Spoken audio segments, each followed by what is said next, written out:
I start this discussion of the philosophical basis for an African curriculum with a number of initial statements.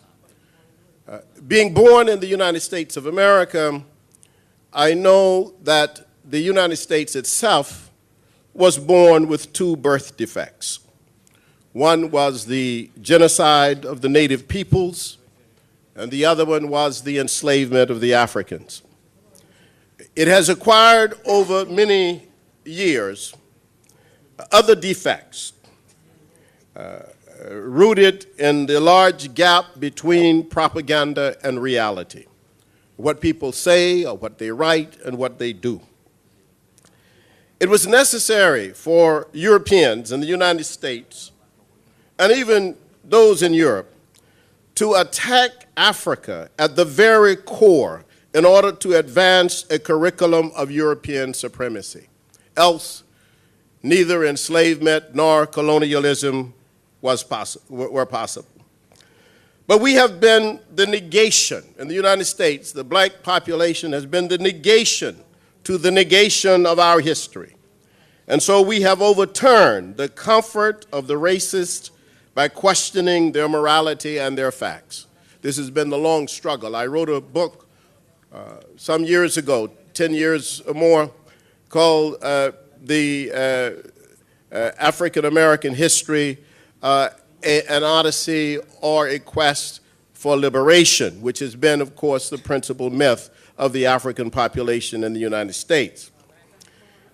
On the other hand, Africa, the continent and the nations in it, represents the original home of the human species. Africa is where Homo sapiens learn the elementary responses to each other and to the environment. And humans lived in Africa for 2/3 of the time that Homo sapiens have been in existence. It is easy to say that Africa is not only the home of the mother and father of humanity, but the home of the mother and father of civilization. The oldest math calculators found in the world are found in the Lubombo bone in Swaziland. 28,000 years ago, the Africans began to mark the period of women.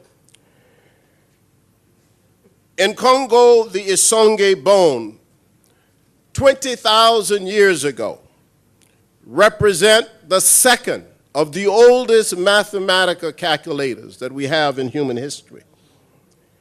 So this is to set the tone for this discussion, which I hope to cover many aspects of the trouble with understanding Africa, because by virtue of Europe's engagement with Africa at a very negative level, it has also impacted and affected people throughout the world. Even in Asia, I see the same experience. That is the experience of Europe having colored the minds of Asians regarding Africa.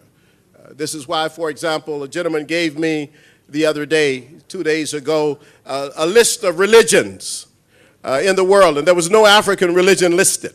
And that is because simply one assumes that there are no African religions. And we assume that by virtue of the white racist supremacist attitude that was launched against Africa at the very beginning to assault and attack the humanity of African people. Otherwise, this notion of the enslavement of Africans would have created many psychological problems. In fact, it did and still does.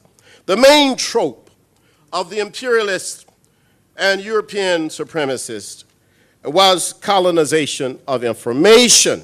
It's not just simply the colonization of people and territory, but of information about that territory. Africa, in order to establish a proper curriculum, must resist this tendency even more now that our curriculum, when you look at the curricula at all of the universities, you see the same imitation, the same repetition of Europe. So that it is rare, and I've lived in Africa, traveled throughout the continent, trained the first journalist after the Chimurenga in Zimbabwe, and yet I have never seen an African university in Africa. And I'm sure you have Asian universities in Asia, but we don't have African universities in Africa. We have imitation European universities. And almost all of the ones that are considered great and good are basically copies of European universities. So the issue with the curriculum in an African university must be one that starts at the beginning. We may have to reconstruct entire universities. And we can do this, but we have to have the will to do it, and we must know what we are doing. Let me just tell you where we must start. We must start with chronology.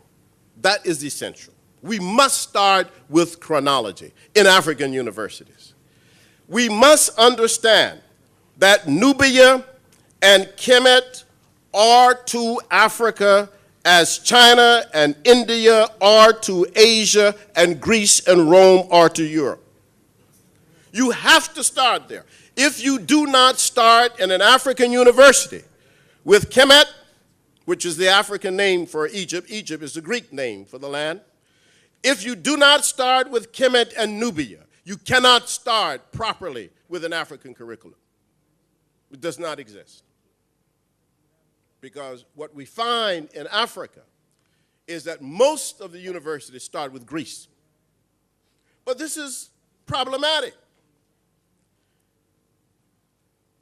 2,500 years before this era, 2,500 years before this era, the Africans had completed the building of the pyramids.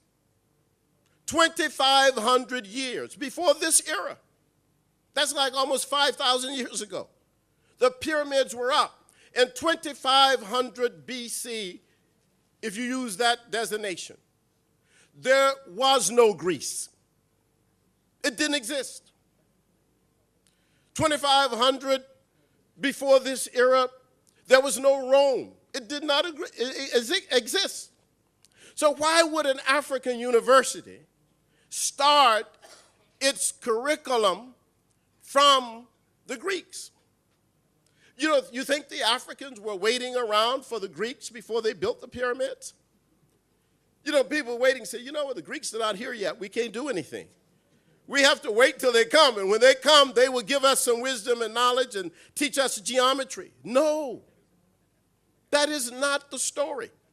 The story has to be that at the very beginning of the history of the African civilizations, African people on that continent itself had already, by 2,500 BC, finished the last of the great pyramids. They're up.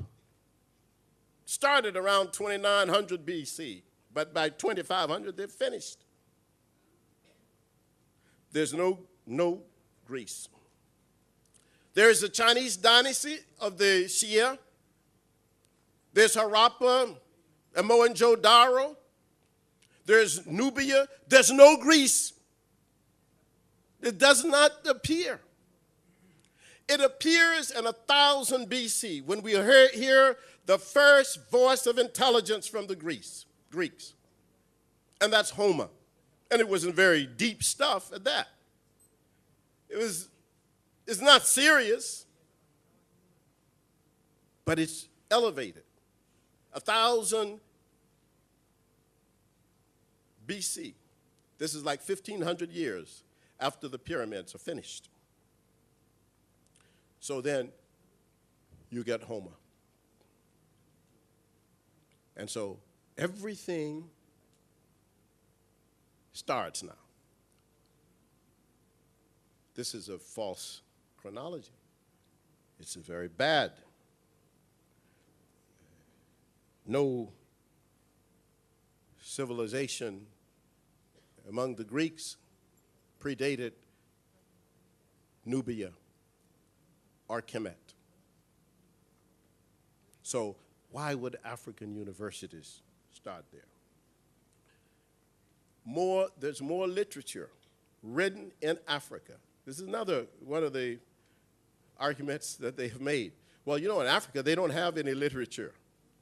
And I hear people make that all over. There's no literature. There's more writing in ancient Africa than in ancient Greece or Rome. You can combine Greece and Rome and not have the writing in the Nile Valley. If you take the ancient writings of Nubia and Aksum and Kemet, you have far more writing than you get from the Greeks and the Romans. But if you're trying to deny Africa its place in the sun, or African people their humanity, you must try as hard as you can to wipe this out. Fundamentally, I've written 72 books, but I wrote early books on African culture and African history. And in one of the books, I wrote about the ancient African philosophers, whose names we rarely hear. Imhotep, Ptahhotep, Dwaf, Amenemhat, Merikari. We know maybe Akhenaten, Kununup. These were philosophers that lived more than 1,500 years before the first Greek philosopher. Who was the first Greek philosopher? Thales of Miletus. And where did he go to school? In Africa. In fact, when Pythagoras was 19 years old, Pythagoras went to Thales and said to him, "Teach me what you know about philosophy." And Thales says to Pythagoras, "You must do as I have done and go and learn philosophy in Egypt." That is the story. But then why do we start with Thales and Pythagoras? Why don't we know Dwaf and Amenemhat? Why have not we read Ptahhotep on aging? And if you have an African university, and an African university is not engaged in this process, then what process is the university engaged in, except the promotion of white supremacy? No, I'm a great negation to that. I have always been. I think that this is the problem with African education. Plato and Eudoxus both studied in Sais. Herodotus, in the 5th century, wrote about Egypt in the histories. If you go read a copy, even now, you read a copy of Herodotus, you're amazed at all the things that the Greeks really got from Africa.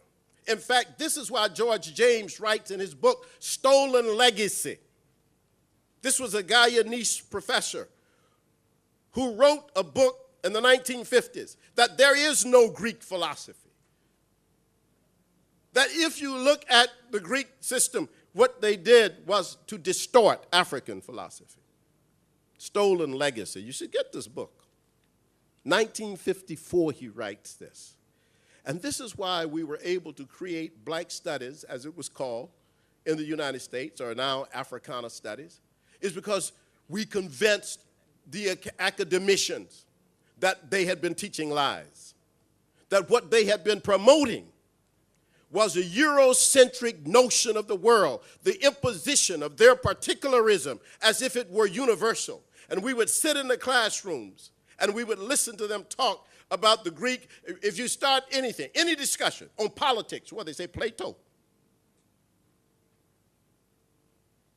You say, well, what about theater? They say, oh, Sophocles. So there was a Greek at every corner.